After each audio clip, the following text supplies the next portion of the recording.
नमस्कार दोस्तों, मैं हूं कृष दी अर्बन नक्सल। दोस्तों, आपने सोशल एक्सपेरिमेंट्स के वीडियोस देखे हैं यूट्यूब पर।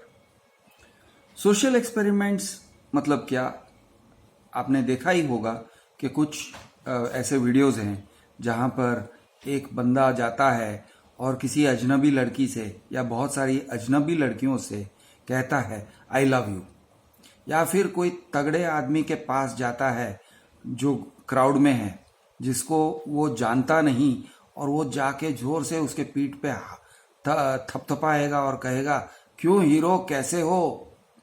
और फिर वो देखता है कि क्या होगा। क्या वो, यानी जिस लड़की ने इससे आई लव यू कहा वो हंस देती है, मुस्कुरा देती है, या पलट के थप्पड़ मारती है, चप्पल मारती है। और जिस मुस्टंडे को उसने अरे यार कैसे हो यार ऐसे कुछ कहा, तो वो क्या करता है, क्या वो गुस्सा हो जाता है या क्या फिर उसे इग्नोर करके चला जाता है। तो इस टाइप के जो वीडियोस होते हैं बहुत दिलचस्प होते हैं, इन्हें हम कहते हैं सोशल एक्सपेरिमेंट्स। तो दोस्तों, आज हम जो कर रहे हैं बिल्डर्स को लेकर, एक तरह से देखा जाए तो ये एक सोशल एक्सपेरिमेंट हो रहा है। सोशल एक्सपेरिमेंट कैसे, तो मैं आपको समझाता हूं। इसमें 2 या 3 फीचर्स हैं। एक फीचर ये है कि ये नॉर्मल पैटर्न को हम ब्रेक कर रहे हैं।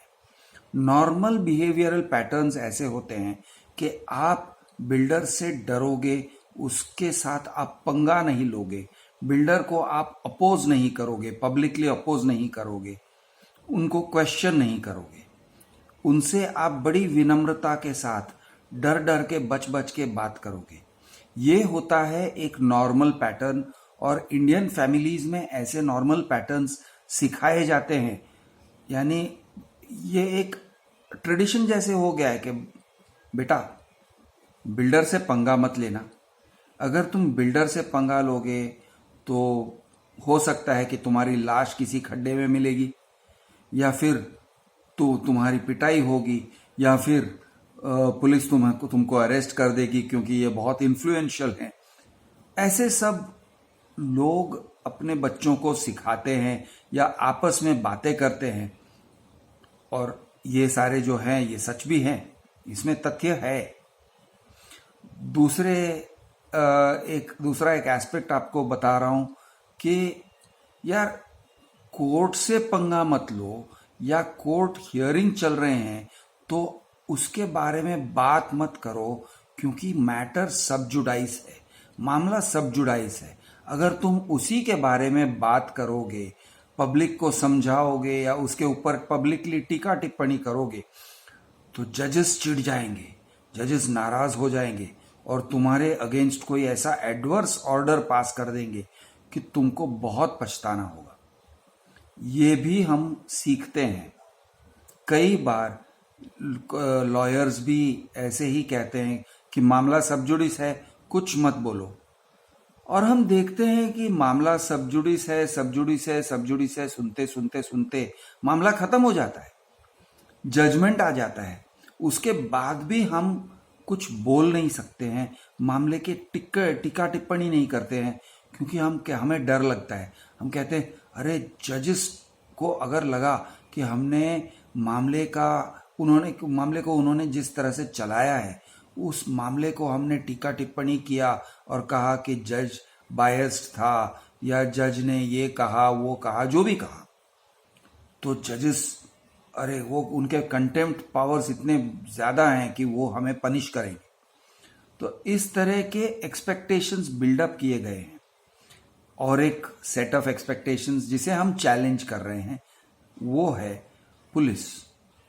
तो पुलिस के सामने हमारा मामला है, हम अक्यूज्ड हैं। हो सकता है कि मैं अक्यूज्ड हूं, अभी तक उन्होंने मुझे बुलाया नहीं है, लेकिन इसका मतलब ये नहीं है कि मैं अक्यूज्ड नहीं हूं। हो सकता है कि बाकी के जो तीन लोग हैं, राजेंद्र, आचार्य और आल्विन, उनको विटनेसेस माना जा रहा है और मेन अक्यूज्ड मैं हूं।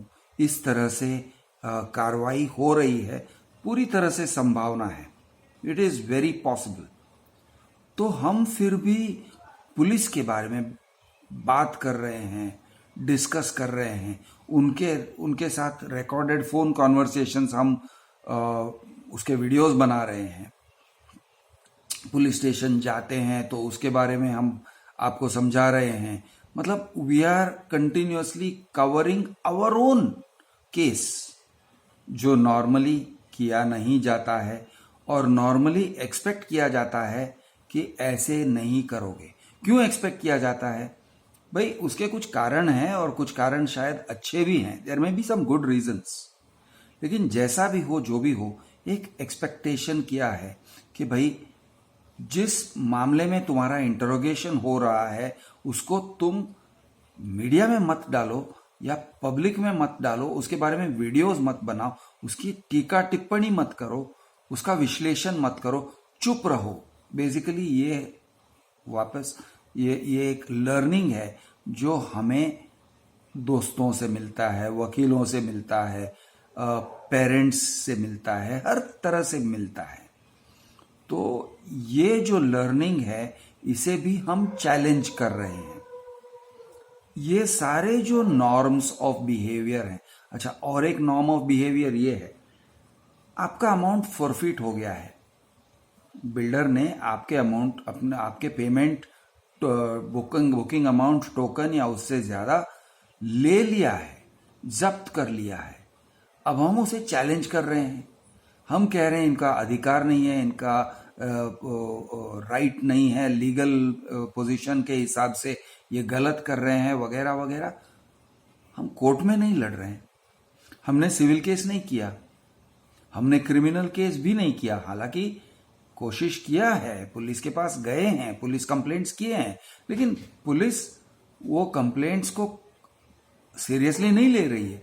क्यों भाई? हम जानते हैं क्यों पुलिस सीरियसली नहीं ले रही है। ये तो एक कॉमन सी बात है कि पुलिस बिल्डर्स के अगेंस्ट जो केसेस होते हैं वो सीरियसली नहीं लेते हैं, वो एंटरटेन नहीं करते हैं। आपको बहुत हाथ पैर मारने पड़ते हैं तब जाके एफआईआर होता है, अगर हुआ तो इस तरह से कई सारी ऐसी बातें हैं जो हम कर रहे हैं which is not as per normal behaviour. हम नॉर्मल बिहेवियर से हटके कुछ कर रहे हैं, तो ये है सोशल एक्सपेरिमेंट। अब दोस्तों, मैं आपको ये सोशल एक्सपेरिमेंट पर लेके जा रहा हूं। वैसे हमारा पूरा जो वीडियो चैनल है एक तरह से देखा जाए तो एक सोशल एक्सपेरिमेंट ही तो है, इन द सेंस कि हम नॉर्मल बिहेवियर से हटकर फ्लैट बायर्स को एक अलग दिशा दिखाने की कोशिश में है, एक अलग पैटर्न ऑफ बिहेवियर दिखाने की कोशिश में है। तो ये आप जो देख रहे हो, आप लोग सोशल एक्सपेरिमेंट को देख रहे हो और आप सोशल एक्सपेरिमेंट में पार्टिसिपेट भी कर रहे हो, आप उसमें एक तरह से हिस्सेदार हो। क्यों? क्योंकि जब फ्लैट बायर बिल्डर के साथ एक अलग तरीके से कॉन्वर्सेशन करता है, लिखता है, कंप्लेंट करता है, मच करता है, रिकॉर्डेड कॉन्वर्सेशन करता है और फिर वो रिकॉर्डेड कॉन्वर्सेशन मुझे भेज देता है कि क्रिश तुम इसे पब्लिश कर सकते हो, हम इस बात को पब्लिक में डालना चाहते हैं। इस तरह से वो मेरे साथ रिलेट करते हैं। ये भी तो एक सोशल एक्सपेरिमेंट के हिस्सेदार हो जाते हैं ना। लोग जो बिल्डर्स से पीड़ित हैं वो हिस्सेदार हो गए हैं इस सोशल एक्सपेरिमेंट में। तो इस सोशल एक्सपेरिमेंट से क्या देखने को मिला है? हम देख रहे हैं कि कई बार बिल्डर्स पे कर देते हैं कि भाई ये लोगों ने वीडियो डाला है। अब लोगों का एक्सपेक्टेशन ये रहता है कि अगर हमने बिल्डर के बारे में वीडियो बनाया तो वो बिल्डर खफा हो जाएगा, आपसे चिढ़ जाएगा और फिर वो आपका पेमेंट कभी नहीं करेगा। ये एक एक्सपेक्टेशन है। तो ये एक्सपेक्टेशन को हम चैलेंज करते हैं और कई बार हमने देखा है कि बिल्डर्स ने एक नहीं, दो नहीं, तीन वीडियोस बनने के बाद भी उस फ्लैट बायर को बुलाया है और उसके साथ सेटलमेंट कर दिया है, 100% रिफंड दे दिया है। मेरे चैनल पर ऐसे कई सारे इंस्टेंसेस हैं, यानी मैं अगर टॉप ऑफ द माइंड गिनने बैठूं तो कम से कम 10-12 तो ऐसे एग्जाम्पल्स हैं मेरे पास, जहां पर लोधा ने, रुणवाल ने, गोदरेज ने, ऐसे कई सारे बिल्डर्स ने सेटल कर दिए, पैसे दे दिए फ्लैट बायर के साथ वीडियो बनने के बाद। मतलब ये भी एक सक्सेसफुल सोशल एक्सपेरिमेंट है। हमने ये प्रयोग करके साबित कर दिया है कि बिल्डर से पंगा लेने से हमेशा नुकसान नहीं होता है, कई बार बिल्डर से पंगा लेने से फायदा होता है। बिल्डर से आप निडर होकर अगर डील करते हो, सामने से उसे चैलेंज करते हो, वो जिस तरह से काम कर रहा है उसे आप चैलेंज करते हो। आप समझ रहे हो मेरी बात, कि आप बिल्डर के आंख में आंख डालकर देखते हो, बड़े बड़े बिल्डर्स की आंखों में आंखें डालकर अगर आप देखते हो और कहते हो बॉस तुम गलत कर रहे हो और मैं इस बात को पूरे सारे यानी पब्लिक के सामने रख दूंगा और तुम्हें पछताना होगा और तुम्हें मेरे पैसे लौटाने होंगे, और जब तक तुम लौटाते नहीं हो मैं लगे रहूंगा, मैं तुम्हारे खिलाफ लड़ते रहूंगा हर किस्म से। तो ये करने से आपके पैसे मिल रहे हैं, ऐसे अब तो मेरे पास बहुत सारे एग्जाम्पल्स हो गए हैं। टॉप ऑफ द माइंड में 10-12 एग्जाम्पल्स ऐसे ही दे सकता हूं। और इसमें बहुत सारे कंपोनेंट्स हैं, इसमें एक टेक्निक है, इसमें थोड़ा सा लक है, इत्तेफाक है, कोइंसिडेंस है, एक टाइप का पावर प्ले है। आप अपना पावर साबित कर रहे हो एज अ फ्लैट बायर। तो ये जो हो रहा है दोस्तों, हम एक साथ में एक जर्नी पर हैं, हम एक सफर पर साथ में जा रहे हैं, और कुछ जो हमारी बेसिक अजम्पशंस हैं, जो हम सीखते हैं, जो हम शायद बचपन से या जवानी के दिनों से सीखते आए हैं कि ये मत करो, वो मत करो, पुलिस को चैलेंज मत करो, कोर्ट को चैलेंज मत करो, कोर्ट का रिपोर्टिंग मत करो, जज को नाराज करने से डरो, बिल्डर को नाराज मत करो, वगैरह वगैरह जो हम सीख रहे हैं, सोशल माइथोलॉजी है वो माइथोलॉजी। ठीक है, माइथोलॉजी मतलब जो मनगढ़ित कहानियां जो होती हैं बहुत पुरानी, इन्हें माइथोलॉजी कहते हैं या मिथ कहते हैं। तो ये जो सारी मनगढ़ित बातें हैं, इनको हम चैलेंज कर रहे हैं, इनको हम चुनौती दे रहे हैं, और हम कह रहे हैं हम कुछ अलग करके देखेंगे क्या होता है। और हम देख रहे हैं कि काफी सक्सेस मिल रहा है। हाँ, इससे ये भी पता चलता है कि बिल्डर्स कभी कभी हमारे ऊपर मानहानि का केस ठोक देंगे, तो आम आदमी को अगर उस खतरे से डर लगता है तो भाई सही है कि कभी कभी ऐसे हो भी जाता है कि आपके ऊपर मानहानि का केस हो जाएगा। लेकिन यहां पर एक सेफ्टी नेट ये है कि मानहानि का केस अगर हो रहा है वो मेरे ऊपर हो रहा है, मेरे चैनल पर पब्लिश कर रहे हैं, इसलिए मेरे ऊपर तो होना ही होना है। यानी कि मैं आपके सामने एक ढाल बन के खड़ा हूं, एक शील्ड बन के खड़ा हूं कि अगर मानहानि का केस होना है या एक्सटॉर्शन का केस या कोई भी टाइप का गलत केस ये लोग करना चाहते हैं, बिल्डर्स करना चाहते हैं, तो उन्हें उनके लिए कंपलसरी है कि वो मुझे इन्वॉल्व करेंगे। वो सिर्फ आपको नोटिस नहीं भेजेंगे या सिर्फ आप पे मुकदमा नहीं चलाएंगे, वो मेरे ऊपर भी चलाएंगे। दरअसल मैं ही मेन कंपोनेंट हूं इस पब्लिशिंग का।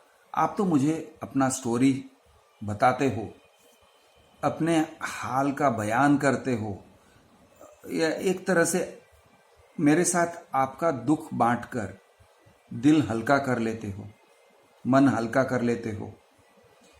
आप मुझे डॉक्यूमेंट्स देते हो और मेरी नज़रों से आपके जो डॉक्यूमेंट्स हैं उनको एक नई दृष्टि से देखते हो, क्योंकि मैं आपके ही डॉक्यूमेंट्स में से जो उनके जो मेन पॉइंट्स हैं वो आपको समझाता हूं, तो आप एक अलग दृष्टिकोण से वही डॉक्यूमेंट्स को देखते हो। तो ये सब आप करते हो, आप भी पार्टिसिपेंट्स हो, आप भी इसमें हिस्सेदार हो, और ये सब करके आप भी इन नॉर्म्स को चैलेंज कर रहे हो, चुनौती दे रहे हो। कौन से नॉर्म्स? बिल्डर से पंगा मत लो, पुलिस से पंगा मत लो, कोर्ट से पंगा मत लो, समाज से डरो। अगर अपना नुकसान हुआ है तो नुकसान को चुपचाप सह लो, मत बोलो। अब ये सब में बिल्डर्स क्या कर रहे हैं? तो बिल्डर्स दिखा रहे हैं कि वो ये टेक्निक से कोप नहीं कर पाते। अगर आप कोर्ट में जाते हो तो वो डिले कर सकते हैं, या बड़े बड़े वकीलों से वो आपको साइड ट्रैक कर सकते हैं, किसी टेक्निकल बात पर ले जाके आपके पूरे केस को पटरी से उतरवा सकते हैं। वो टेक्निकल बातों में जाते हैं। वो कहते हैं स्टैच्यूट ऑफ लिमिटेशंस, 5 साल हो गए हमारे पैसे लिए यानी जब्त किए हुए, अब आप कैसे कोर्ट में जा सकते हो? तो ये टाइप की टेक्निकल बातों को लेके वो आपको रोक सकते हैं। लेकिन 5 साल पुरानी हो या 10 साल पुरानी हो, शायद आप कोर्ट में नहीं जा सकते हो, लेकिन आप पब्लिक में तो जा सकते हो ना। आप वीडियो में अपना बयान तो कर सकते हो ना, based on facts, based on documents, कि मेरे पास ये सारे डॉक्यूमेंट्स हैं। अब इन डॉक्यूमेंट्स के आधार पे मैं कह रहा हूं कि इसने या इस कंपनी ने मुझसे पैसे लिए हैं और मुझे कुछ भी नहीं दिया है, ये तो कह सकते हो ना। यानी कि ये एक नई दिशा, एक नया मार्ग दिखाता है। ये एक सोशल एक्सपेरिमेंट है जो आपको एक लड़ने का नया तरीका दिखाता है। और दोस्तों, इस तरीके से बिल्डर्स नहीं लड़ पा रहे हैं, ये बात सामने आ रहा है। क्यों मैं ऐसे कह रहा हूं? दोस्तों, हम जो कर रहे हैं ना, इससे लड़ने का सही तरीका क्या है? इससे लड़ने का सही तरीका है बिल्डर्स प्रेस कॉन्फ्रेंस कॉल करें, या बिल्डर्स प्रेस रिलीज लिखें और मीडिया में डाल दें, डलवा दें। वैसे उनके पास पैसे तो बहुत हैं, वो मीडिया में डलवा सकते हैं, फ्रंट पेज लेके उस पर पूरा ये छपवा सकते हैं कि हमारा ये कहना है, हम अगर पैसे जब्त करते हैं तो क्यों करते हैं, उसका रीजन क्या है, हम बता रहे हैं। वो वीडियोस भी बना सकते हैं, वीडियोस बनवा सकते हैं।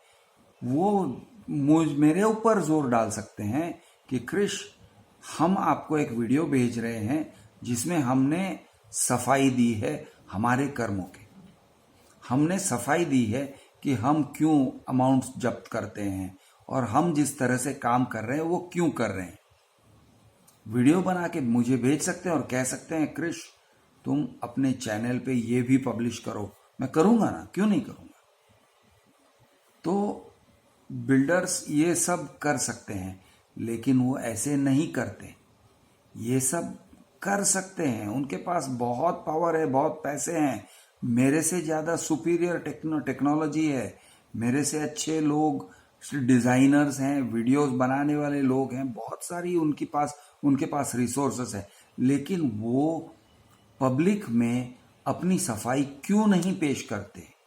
वो क्यों नहीं कहते कि ये कृष्णराज राव बेवकूफ़ है, वो कुछ नहीं समझता है, वो कुछ नहीं जानता है, वो गलत तरीके से गलत बात कह रहा है और पब्लिक को वो गुमराह कर रहा है? ऐसे वो बयान क्यों नहीं करते? वो चुप क्यों है? वो चुप इसलिए है क्योंकि वो नहीं चाहते कि इन बातों पर पब्लिक डिबेट हो, पब्लिक डिस्कशन हो। इसीलिए वो पब्लिक डिबेट और पब्लिक डिस्कशन को दबाना चाहते हैं कोर्ट के माध्यम से। वो दबाना चाहते हैं हमें डराकर, पुलिस का डर दिखा के, कि तुम बोलोगे तो हम तुम्हारे ऊपर एक्सटॉर्शन केस करेंगे, डिफेमेशन केस करेंगे, और पुलिस को पैसे देके कर भी लेते हैं। दोस्तों, आप सोचिए ज़रा, हमारे अगेंस्ट सिविल कोर्ट में केस जारी है, उसके बावजूद पुलिस ने इन लोगों का कंप्लेंट लिया है और उस कंप्लेंट पे कितनी स्फूर्ति से कार्रवाई करने लगे। लेकिन उसी समय हमने यानी कुछ लोगों ने कंप्लेंट्स किए हैं पुलिस को।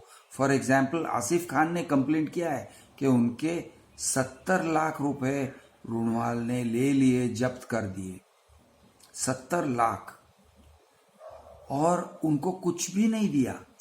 70 लाख रुपए ले लिए उन्होंने। 2 जोड़ी फ्लैट्स बुक किए थे, एक करीब करीब 45 या 47 लैक्स का था, एक 35-37 लैक्स का था। क्या रुणवाल उन्हें 47 लैक्स का फ्लैट पकड़ा नहीं सकते थे और कह नहीं सकते थे कि ये लो तुम्हारा 70 लैक्स का अगर पेमेंट हो गया है तो 47 लैक्स का एक फ्लैट तो आ ही जाता है, ये लो तुम्हारा फ्लैट। कर तो सकते थे, उन्होंने नहीं किया। उनके अगेंस्ट पुलिस कंप्लेंट है, एक्सटॉर्शन वगैरह का जो पुलिस कंप्लेंट बनता है वो है, लेकिन पुलिस एक्शन नहीं ले रही है। क्यों नहीं ले रही है भाई? देखिए क्यों नहीं ले रही है। तो हम इन सभी बातों को पब्लिक के सामने रख रहे हैं। अब आप सोचिए, आप देखिए कि ये सोशल एक्सपेरिमेंट से क्या निकल रहा है, उसका मतलब क्या निकल रहा है। आप सोचिए जरा, आप अपने दिमाग पर जोर डाल के सोचिए कि इसका इफेक्ट क्या है। पुलिस क्या कर रही है, कोर्ट्स क्या कर रहे हैं, बिल्डर्स क्या कर रहे हैं। लेकिन ये भी देखिए कि हम लड़ रहे हैं और हम जिंदा हैं। लोग कहते हैं अरे सर हमारी फैमिली है को हम मर जाएंगे तो क्या होगा। अरे भाई साहब, मेरी भी तो फैमिली है, मैं भी मुंबई में रहता हूँ, मेरा एड्रेस मेरे फ़ोन नंबर सारे पब्लिक में हैं और मैं ज़िंदा हूँ, आज तक ज़िंदा हूँ। हो सकता है कि कल ना रहूँ, लेकिन आज तो हूँ भाई। तो मैं लड़ रहा हूँ, आप भी लड़ो, लड़ने को सीखो। मैं हूँ आपका दोस्त क्रिश द अर्बन नक्सल। जय हिंद, जय जवान, जय किसान, जय महाराष्ट्र।